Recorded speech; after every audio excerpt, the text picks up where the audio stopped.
प्रिय साथियों, दोस्तों, मित्रों, आप सभी को मेरा प्यार भरा नमस्कार, जोहार। इस कौटिल्य पाठशाला के डिजिटल स्टूडियो में आपका हार्दिक अभिनंदन है। मैं आप सबको हार्दिक स्वागत करता हूं। आज मैं आप लोगों के बीच एक महत्वपूर्ण हिंदी व्याकरण का प्रमुख प्रकरण है, टॉपिक वर्ण विचार से संबंधित कुछ प्रमुख बिंदु और उसी प्रकरण से संबंधित विस्तृत बातें लेकर के आया हूं दोस्तों। इसके पहले मैं एक कक्षा आप लोगों को दिया हूं और वह कक्षा है भाषा, लिपि और व्याकरण। मैं भाषा के बारे में, भाषा शब्द की उत्पत्ति, भाषा की परिभाषा, भाषा के प्रकार और भाषा के अन्य प्रकार, मातृभाषा, राजभाषा, राष्ट्रभाषा, मैं लिपि के बारे में भी विस्तृत बातें बताया हूँ दोस्तों। व्याकरण के बारे में बताया हूँ, बोली के बारे में बताया हूँ, भाषा और बोली में क्या अंतर है इसके बारे में भी मैं विस्तृत बात बताया हूँ दोस्तों। यदि आप उस कक्षा को नहीं देखे होंगे तो उस वीडियो को आप ज़रूर अवश्य देखेंगे और देख करके आप उससे संबंधित महत्वपूर्ण बातों को अपने आत्मसात करेंगे और पूर्ण मनोयोग से सुन करके उससे प्रमुख जो अगला जो वीडियो है मेरा महत्वपूर्ण वस्तुनिष्ठ प्रश्न भाषा, लिपि और व्याकरण का, उसको भी आप अवश्य देखेंगे। चलिए, आज मैं आप लोगों के बीच वर्ण विचार से संबंधित महत्वपूर्ण प्रकरण के बारे में विस्तृत जानकारी मैं दूंगा। ये वर्ण क्या है, सबसे पहले जाने वर्ण। वर्ण के पहले हम लोग चर्चा कर लें थोड़ी सी बातें कि वर्ण जानने के पहले हम लोग जाने कि ये वास्तव में वर्ण आया कहाँ से है, वर्ण की उत्पत्ति कहाँ से हुई है। तो वर्ण की उत्पत्ति सबसे पहले ध्वनि से हुई है। अब ध्वनि क्या है, साउंड जिसको हम लोग बोलते हैं, आखिर साउंड क्या है। तो सबसे पहले जानेंगे कि हम लोग ध्वनि क्या है, साउंड पर चर्चा करते हैं। ध्वनि किसे कहते हैं, तो सबसे पहले ये जाने कि मुख से निकली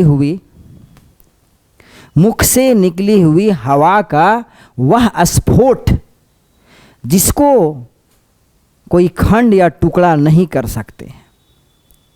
कहने का मतलब हुआ कि मुख से निकली हुई हवा का वह उच्चारण, स्फोट का मतलब उच्चारण होता है, जिसके खंड नहीं किए जा सकते हैं उसे कहते हैं ध्वनि। उसके अन्य और खंड नहीं किए जा सकते हैं उसे हम ध्वनि कहते हैं। इसे अन्य रूप में हम ऐसे भी परिभाषित कर सकते हैं, जैसे मुख से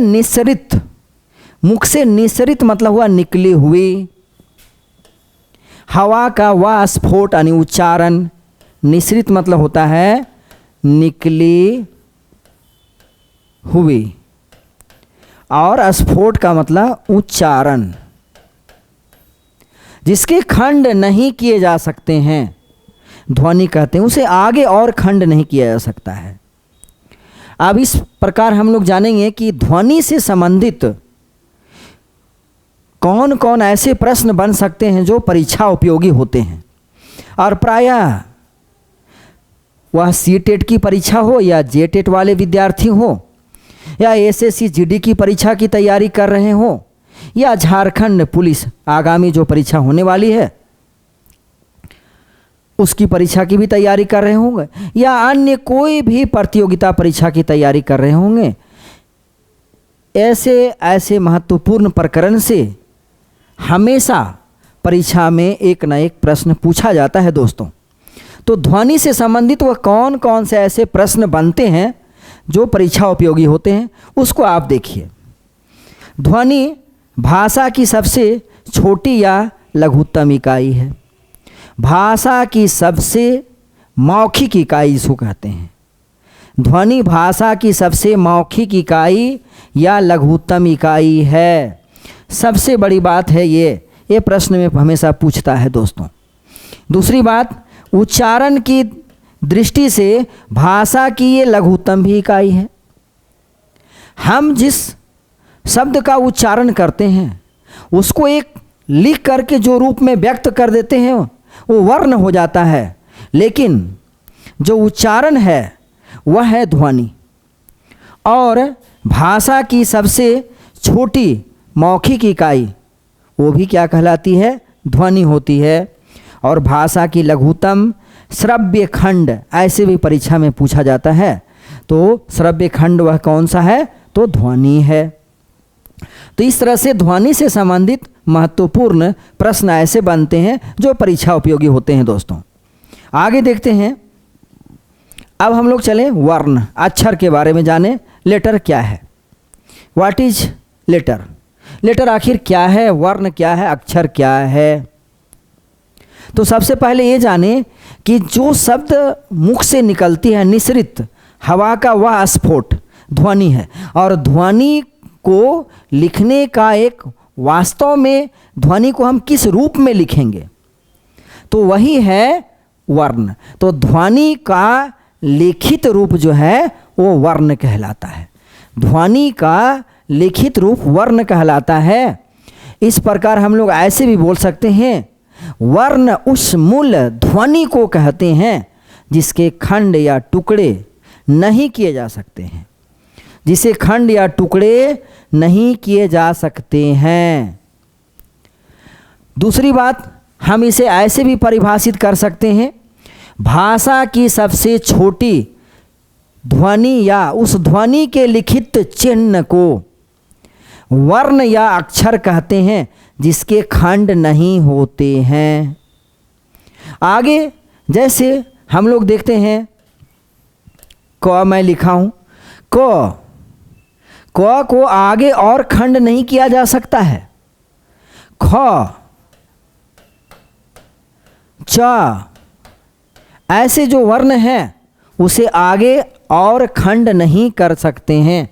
इसीलिए आचार्य किशोरी दास वाजपेयी जो हिंदी के व्याकरण वेता कहलाते हैं, व्याकरण विशेषज्ञ कहलाते हैं, उन्होंने एक परिभाषा दिया है क्या कि वर्ण वह छोटी इकाई है जिसे और आगे विभाजित नहीं किया जा सकता है।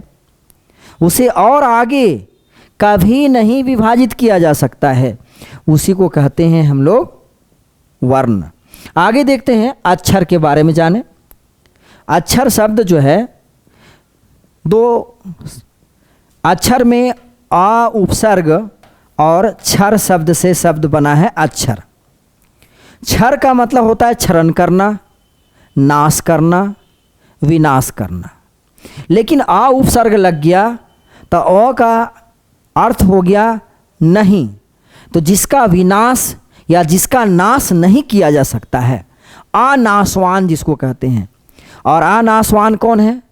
एक तरह से ब्रह्म है, जिसको कभी जो सृष्टि के रचयिता कहे जाते हैं, वो भी अनाशवान है। तो कहने का मतलब क्या हुआ?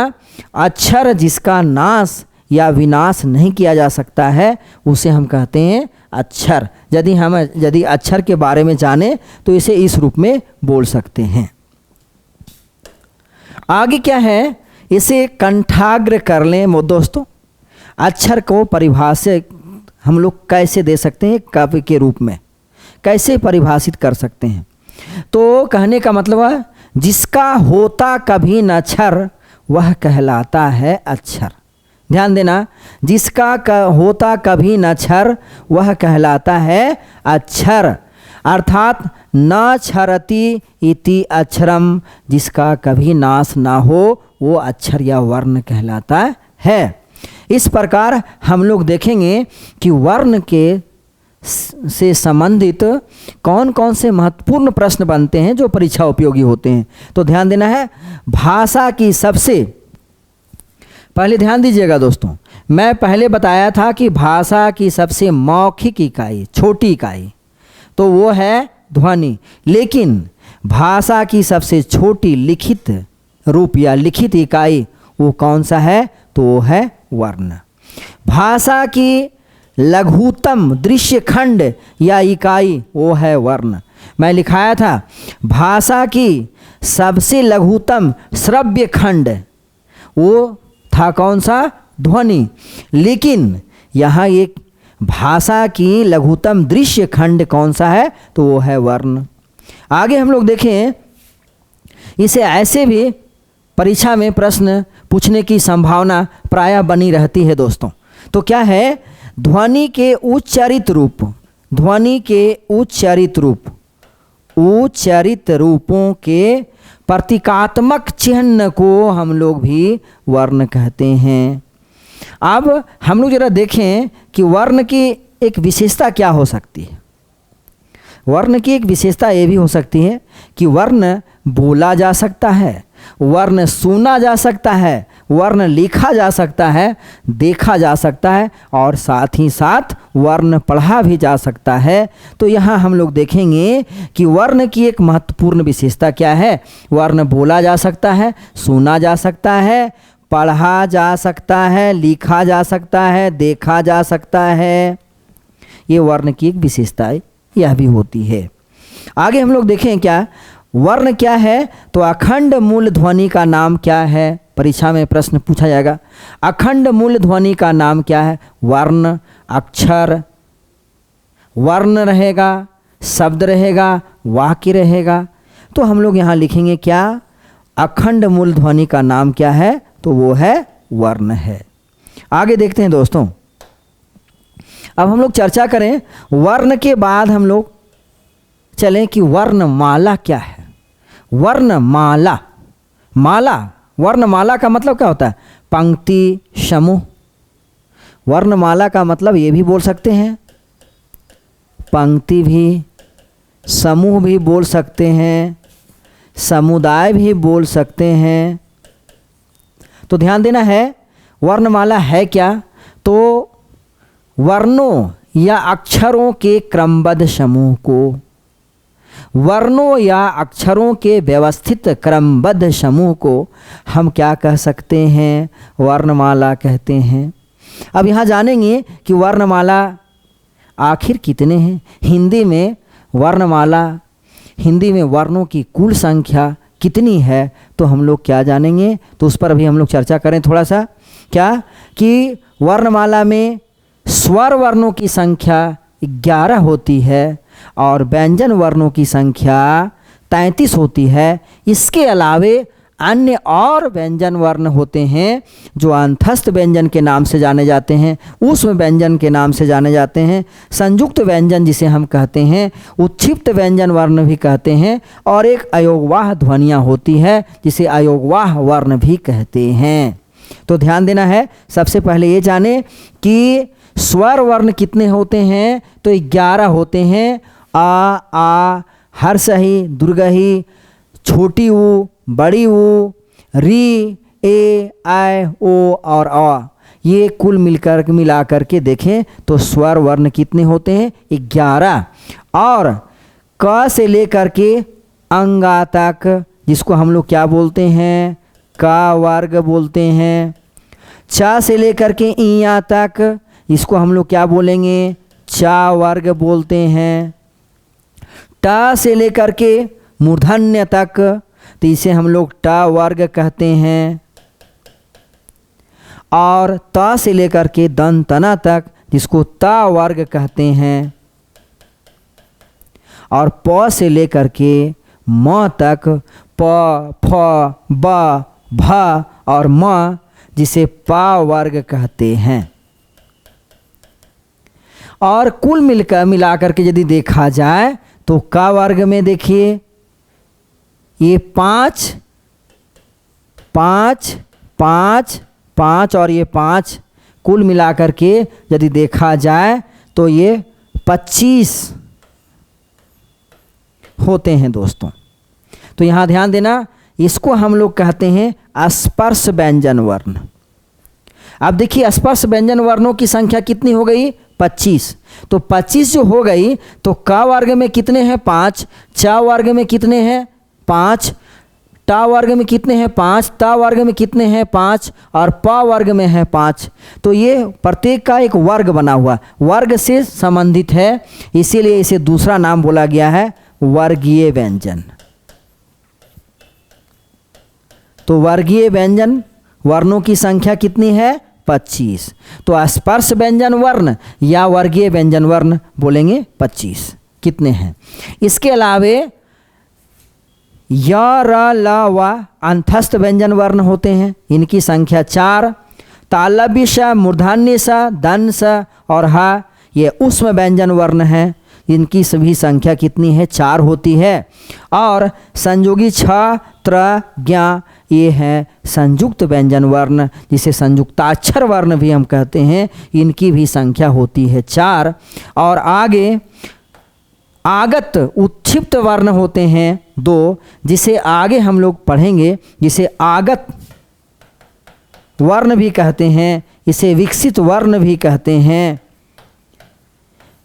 मैं इसका विस्तृत कक्षा दूंगा आप लोगों के बीच। अंतस्थ व्यंजन, ऊष्म व्यंजन, संयुक्त व्यंजन, संयुक्ताक्षर, अयोगवाह ध्वनियाँ, अयोगवाह वर्ण कितने हैं? तो 2 अंग, अह। इसके बारे में विस्तृत मैं बातें अगली कक्षा में बताऊंगा दोस्तों। अभी आप जानिए, इस प्रकार देखिए कि वर्णमाला में कितने वर्णों की संख्या होती है। तो 11 और 25 कितने हो गए? 26 और 4 30, 4 34 और 4 38 और 2 40 और 2 42। देखिए यहाँ टोटल कितने हो गए? 11, 25 और 11 36, 25 और 11 हो गए 36 और 4 40 और 4 44 और 4 48 और 2 50 और 2 52। देखिए इस प्रकार यदि देखा जाए तो हिंदी में, हिंदी वर्णमाला में वर्णों की संख्या कितनी है? तो वो है 52, 52। आगे देखते हैं इस पर विशेष कौन कौन से प्रश्न बनते हैं दोस्तों, ये भी जानना है। तो मैं लिख दिया हूँ, लेखन एवं उच्चारण की दृष्टि से वर्तमान में हिंदी भाषा में वर्णों की संख्या कितनी है? तो वो है 52। लेखन एवं उच्चारण की दृष्टि से हिंदी में वर्तमान में क्या है? वर्णों की संख्या 52 है। और कौन कौन से 52 हैं? तो स्वर वर्ण 11 है, व्यंजन वर्णों की संख्या 33 है और अयोगवाह जो वर्ण होते हैं वो 2 हैं। कुल मिलाकर के यदि देखा जाए तो ये भी जानना है कि 52 के बाद एक अन्य प्रश्न जो बनता है उसको ध्यान दीजिए दोस्तों। लेखन एवं उच्चारण की दृष्टि से हिंदी में वर्णों की संख्या तो 52 है, लेकिन कभी कभी परीक्षा में जो ये पूछता है कि हिंदी वर्णमाला में वर्णों की संख्या कितनी है, तो ओनली 46 बोलेंगे, सिर्फ 46 बोलेंगे। और कौन है उसमें? स्वर वर्ण 11 है, व्यंजन वर्ण 33 है, अयोगवाह वर्ण कितने हैं? 2 हैं। लेकिन सामान्य बोलचाल और व्यवहारिक हिंदी में वर्णों की संख्या कितनी है? कभी ऐसे भी प्रश्न पूछा जाता है और पूछ ही देता है कभी, तो क्या बोलेंगे? 44। इसमें सिर्फ इतना ही आएंगे, स्वर वर्ण 11, व्यंजन वर्ण 33 आएंगे, कुल मिलाकर के 44। लेकिन ऐसा बहुत ही कम प्रश्न परीक्षा में प्रश्न पूछता है। आप लोगों को परीक्षा में इतना ही पूछा जाएगा दोस्तों, हिंदी मानक हिंदी में वर्णों की संख्या कितनी है? तो आपको फोकस करना है कितना? 52। हिंदी में, हिंदी वर्णमाला में वर्णों की संख्या कितनी है? कितना बोलेंगे? 52 बोलेंगे। आगे हम लोग देखेंगे, अच्छा हिंदी में अयोगवाह वर्णों की संख्या कितनी है? तो 2 है। कौन कौन सा? अंग और अह है। अंग क्या है? अनुस्वार, ये है अनुस्वार। और यह अह क्या है? तो यह है विसर्ग। ध्यान देना है। इस प्रकार आगे देखते हैं वर्ण के कितने भेद होते हैं दोस्तों। तो वर्ण के 2 भेद होते हैं, पार्ट्स ऑफ लेटर, स्वर वर्ण और व्यंजन वर्ण पर चर्चा करेंगे। देखते हैं आगे स्वर वर्ण क्या है और व्यंजन वर्ण क्या है। बहुत ही महत्वपूर्ण प्रश्न है, ध्यान देना है दोस्तों। स्वर वर्ण स्वतंत्र होते हैं, लेकिन व्यंजन वर्ण स्वतंत्र नहीं होते हैं। क्यों? क्योंकि स्वर वर्ण की सहायता से ही व्यंजन वर्ण बोले जाते हैं।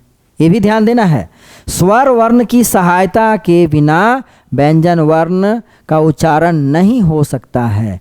इसीलिए ध्यान देना है, स्वर वर्ण तो स्वतंत्र हैं लेकिन व्यंजन वर्ण स्वतंत्र नहीं है। पहले देखते हैं स्वर वर्ण की परिभाषा क्या है।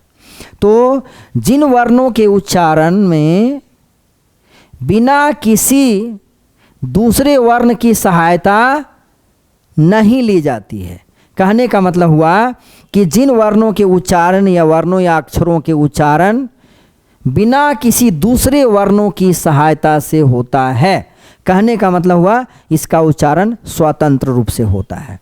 तो यहाँ ध्यान देना है कि जिन वर्णों या अक्षरों का उच्चारण बिना किसी दूसरे वर्णों की सहायता से होता है उसे हम कहते हैं स्वर वर्ण।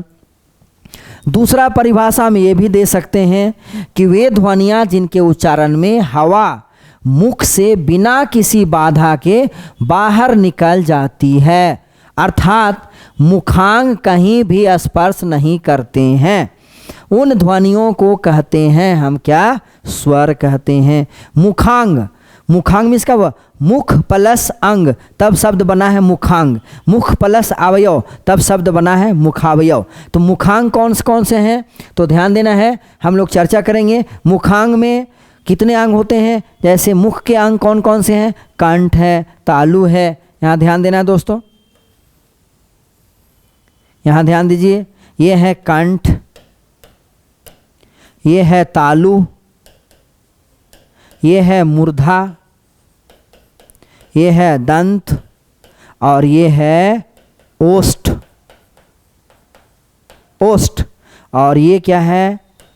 जिह्वा। ये है दोस्तों जिह्वा, ध्यान दीजिए। तो कंठ इधर से देखिए, ऐसे मैं लिया हूं, कंठ, तालु, मूर्धा, दंत और ओष्ठ। मैं लिखा हूं कि अर्थात मुखांग कहीं भी स्पर्श नहीं करते हैं। जैसे हम बोलते हैं आ, हर्षहि, दीर्घहि, हर्षहु, दीर्घहु, ए, आय, ओ, आओ, जो भी मैं बोल रहा हूँ, ये ना इसमें कंठ स्पर्श हो रहा है, न तालु की भूमिका रह रही है, न मूर्धा की, न दंत या ओष्ठ की। तो कहने का मतलब हुआ यह एक स्वतंत्र, एक निरपेक्ष ध्वनियाँ हैं जिसको कहते हैं। तो ऐसी ध्वनियाँ जो स्वयं उच्चारित होती है, जिन्हें स्वतंत्र एवं लेखन ध्वनियाँ भी हम कहते हैं। इनके उच्चारण में वायु प्रवाह कहीं अवरुद्ध नहीं होता है, कहीं रुकावट नहीं डालती है हवा।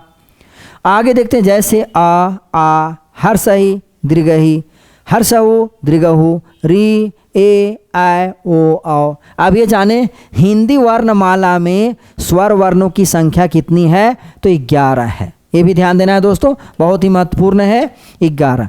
लेकिन कभी कभी परीक्षा में ऐसे प्रश्न पूछता है, और एक दो जगह मैं देखा हूँ, 2-3 प्रतियोगी परीक्षा में ऐसे प्रश्न पूछ दिया था कि हिंदी वर्णमाला में शुद्ध स्वर वर्णों की संख्या कितनी है। आधुनिकीकरण के अनुसार मैं बता रहा हूँ, मानकीकरण के अनुसार क्या? तो वो है 10। अब कहेंगे कि आखिर कौन सा 11 में उस वर्ण को हटा दिया गया है? तो वह वर्ण है री दोस्तों, री, इसको हटाया गया है। अगर यदि आपको आ जाए परीक्षा में तो हिंदी वर्णमाला में स्वर वर्णों की संख्या कितनी है, तो आपको 11 बोलना है। लेकिन यदि ये पूछा जाए कि शुद्ध स्वर वर्णों की संख्या कितनी है, तब वहाँ आपको 10 कहना है। तो क्या है, चूंकि आज के वर्तमान परिप्रेक्ष्य में देखा जा रहा है कि ये री का उच्चारण जो है, चूंकि री जो शब्द बना है र और हर्षई से बना है, तब ये बना है री, और री को हम ऐसे भी लिखते हैं। तो आज के वर्तमान युगिन हिंदी मानकीकरण प्रक्रिया के अनुसार यदि देखा जाए तो इसका उच्चारण करते समय जिह्वा जो है, ये जिह्वा मूर्धा को स्पर्श कर देती है, और जब स्पर्श करती है तो इस परिस्थिति में देखा जाए तो यह हिंदी में शुद्ध स्वर नहीं हो सकता है। इसीलिए हिंदी में शुद्ध स्वरों की संख्या यदि देखा जाए तो वो होता है कितना? 10। आगे देखिए दोस्तों, अब व्यंजन वर्ण पर चर्चा करें कि व्यंजन वर्ण क्या है। मैं पहले बताया कि व्यंजन वर्ण क्या है? स्वतंत्र नहीं होते हैं। स्वतंत्र कौन होते हैं? स्वर वर्ण। लेकिन क्या है, स्वर की सहायता से बोले जाने वाले वर्णों की सहायता, बोले जाने वाले वर्णों को क्या कहते हैं? व्यंजन वर्ण। बिना स्वर के व्यंजन वर्ण का उच्चारण हो ही नहीं सकता है। तो स्वर की सहायता से बोले जाने वाले वर्णों को हम कहते हैं व्यंजन वर्ण। इसे हम दूसरे रूप में ऐसे भी बोल सकते हैं कि वे ध्वनियाँ जिनका उच्चारण करते समय मुख से बाहर निकलने वाली हवा को मुखांगों की बाधा का सामना करना पड़ता है, अर्थात मुखांग परस्पर स्पर्श करते हैं, उन्हें व्यंजन कहते हैं। मुखांग अभी मैं बताया हूँ, देखिए दोस्तों इस रूप में, ये है कंठ और ये जीवा है, ये है तालु, बताया ये मूर्धा, ये दंत और ये ओष्ठ है। तो आप उच्चारण जब करेंगे कंठ की, क, कंठ से देखिए क, ख, ग, घ, यहाँ देखिए मुखांग परस्पर स्पर्श कर रहे हैं। च की उच्चारण कर रहे हैं च, छ, ज, झ, तो देखिए ये स्पर्श करते हैं कौन? तालु को। तो इस प्रकार यदि देखा जाए तो इसमें मुखांग परस्पर स्पर्श करते हैं। परीक्षा में ऐसे भी प्रश्न पूछा जाता है। इस प्रकार यदि देखते हैं तो हिंदी में व्यंजन वर्णों की संख्या कितनी है? तो 33 है, और वो है क से ह तक मानी गई है। आगे देखते हैं, बिना स्वर वाले व्यंजन को, व्यंजन में बिना स्वर वाले व्यंजन में हल लगा होता है, जिसे आधा व्यंजन भी कहते हैं, और हल लगे व्यंजन को हलंत और स्वर लगे व्यंजन को अजंत कहते हैं। अजंत का मीन्स क्या हुआ? अजंत का मतलब क्या होता है? जिसके अंत में स्वर लगा हो उसे हम कहते हैं अजंत। जिसके अंत में स्वर लगा हो, जिसके अंत में स्वर लगा हो उसे कहते हैं अजंत।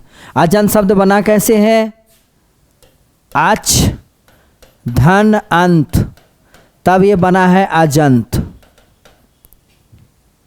तब ये शब्द बना है